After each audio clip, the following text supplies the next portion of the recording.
নমস্কার বন্ধুরা, নতুন রেসিপিতে আপনাদের স্বাগত। আজকে আমি আবার একটা অন্যরকম রেসিপি নিয়ে এসেছি। কালকে আমি যেই মানটা রান্না করেছিলাম, আজকে সেই মানটা আমি বেটে দেখাবো। এই দেখুন, রেখে দিয়েছিলাম এতটা মান। আর এটা বেশি দিন রাখা যাবে না, নষ্ট হয়ে যাবে, ওর জন্যই পরের দিনই আমি বাটছি। এই দেখুন, এতটা মান রেখেছি। মানটা ধুয়ে নিয়েছি, দিয়ে আমি কেটে ছাড়িয়ে একটা ছোট গেট এনেছি, গেট করে নেবো। আর মান বাটার জন্য আমি নিয়ে নিয়েছি এখানে, এই দেখুন, আধখানা নারকোল, ধনেপাতা, লেবু, সর্ষে, কাঁচা লঙ্কা, কালো জিরে, লঙ্কার গুঁড়ো, হলুদ গুঁড়ো আর নুন। প্রথমে আমি মানটা ছাড়িয়ে নেব। আমি খানিকটা কাঁচা রাখবো আর খানিকটা ভাজবো। সবাই কাঁচাটা খায় না।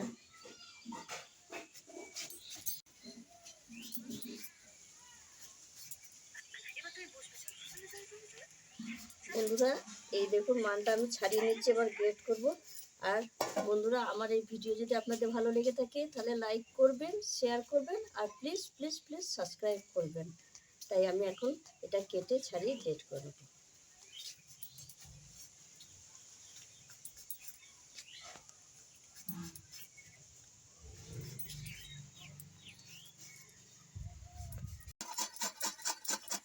এই মানটা এবার ছোটো গ্রেটারের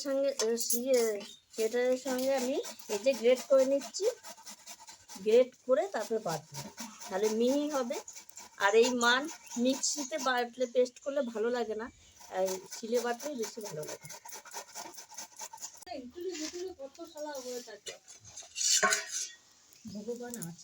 এই দেখুন বন্ধুরা, আমার মান কচু একদম গ্রেট করা হয়ে গেছে। এই দেখুন, এবার আমি নারকোলটা কুড়ে নিচ্ছি। এইভাবে নারকোলটা কুড়লে তাড়াতাড়ি করা হয়, ওই জন্য আমি কুড়ুনিটা উল্টে করছি। এইটা বেরিয়েছে না, এটা সবার মতো একটা শুরু। এই দেখুন বন্ধুরা, কত তাড়াতাড়ি হয়ে যায় এইভাবে নারকোল কুড়ালে।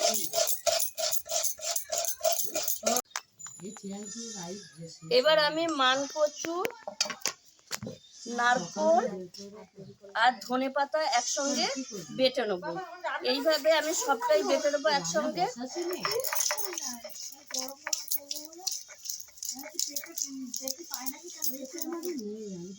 এই কচুটা আপনারা মিক্সিতে বাটবেন না, কারণ মিক্সিতে পেস্ট করলে ভালো খেতে লাগে না। শিলেতেই বাটবেন, খুব ভালো লাগবে খেতে। দেখলাম তো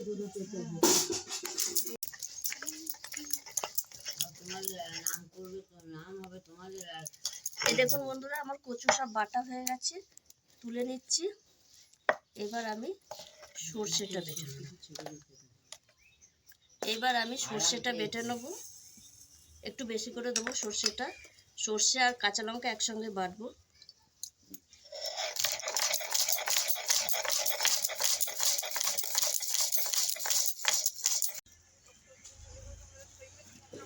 এই দেখুন বন্ধুরা, এটা নারকোল, কচু আর ধনেপাতা বাটা, আর এটা হচ্ছে সর্ষে আর কাঁচা লঙ্কা বাটা। আমি খানিকটা কাঁচা রাখবো, সবাই তো ভাজা খায় না, তাই খানিকটা কাঁচা রাখবো। কাঁচাটা বেশি টেস্ট খেতে, সেই জন্য কাঁচা খানিকটা রেখে দিচ্ছি। এই দেখুন, আর এর মধ্যে দিয়ে দেবো আমি, কাঁচাটা মেখে নিচ্ছি। আর ভাজবো বলে যে কড়াই বসিয়ে দিয়েছি উনুনে, এর মধ্যে দিয়ে দেবো সর্ষে বাটা।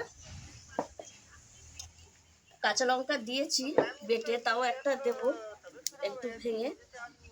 আর দিয়ে দেবো এই যে সর্ষের তেল,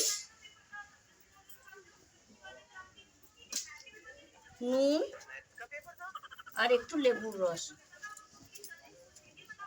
কাঁচা অনেকের ভয় থাকে যদি কুটকুট করে, তার জন্য একটু লেবুর রস দিচ্ছি, তাহলে আর গলা ধরার ভয় থাকবে না, আর খেতেও ভালো লাগবে, একটু টক টক ভালো লাগবে কচুটা খেতে। এই দেখুন বন্ধুরা, আমি কাঁচা কচুটা এটা রেখে দিলাম। আমরা 3 জায় খাবো এটা, এই কাঁচা কচুটা। আর এই কচুটা আমি ভাজবো, ভেজে দেখাবো, এটা বাড়ির অন্য সদস্যরা খাবে। এই ভাজাটা আমি সর্ষের তেলেই করবো। পরে দিয়ে দিচ্ছি সর্ষের তেল, ফোড়নে দিয়ে দেবো আমি কালো জিরে,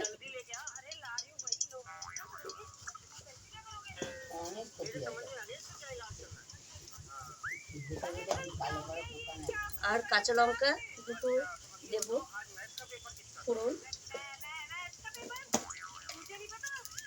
ছেলেটা কিছু না খেয়ে চলে গেল। আর একটা শুকনো লঙ্কা দেবো। শুকনো লঙ্কা দিলে একটু সেন্টটা ভালো লাগে। তেলটা একটু গরম হোক, বেরোয় না তো। তেলটা একটু গরম হলেই আমি কচুটা দিয়ে দেবো।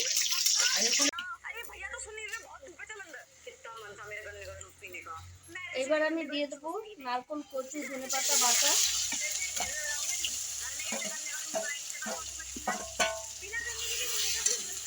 আর দিয়ে দেবো সর্ষে বাটা, সর্ষে কাঁচা লঙ্কা বাটা,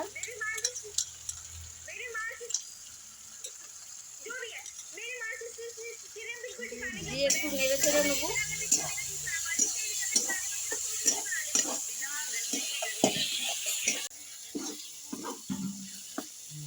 মায়ের মুখি আসতে ইচ্ছে করছে না, বাচ্চা করে আছে। এইবার দিয়ে দেবো আমি নুন পরিমাণ মতো, দিয়ে দেবো একটু লঙ্কার গুঁড়ো, একটু ঝাল ঝাল যেহেতু কচু বাটা, আর সামান্য একটু হলুদ দেবো। একটু হলুদ দিলে বেশি ভালো লাগে না। আর এই ভাজাটা আমি খুব ভাজবো না, অল্প ভাজবো, কারণ কচু বেশি ভাজলে ভালো লাগে না খেতে।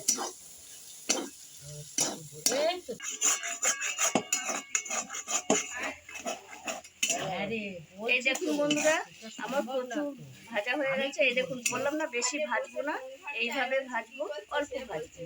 আর এটার মধ্যে আমি লেবুর রস দেবো না, কারণ এটা আমি ভেজেছি। যদি কারো লেবুর রস খাওয়ার মন হয় সে ভাতের উপরে দিয়ে খেতে পারে।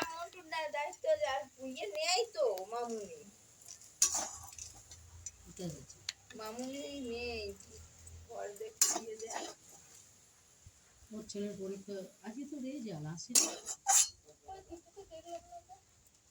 খাওয়া দাওয়া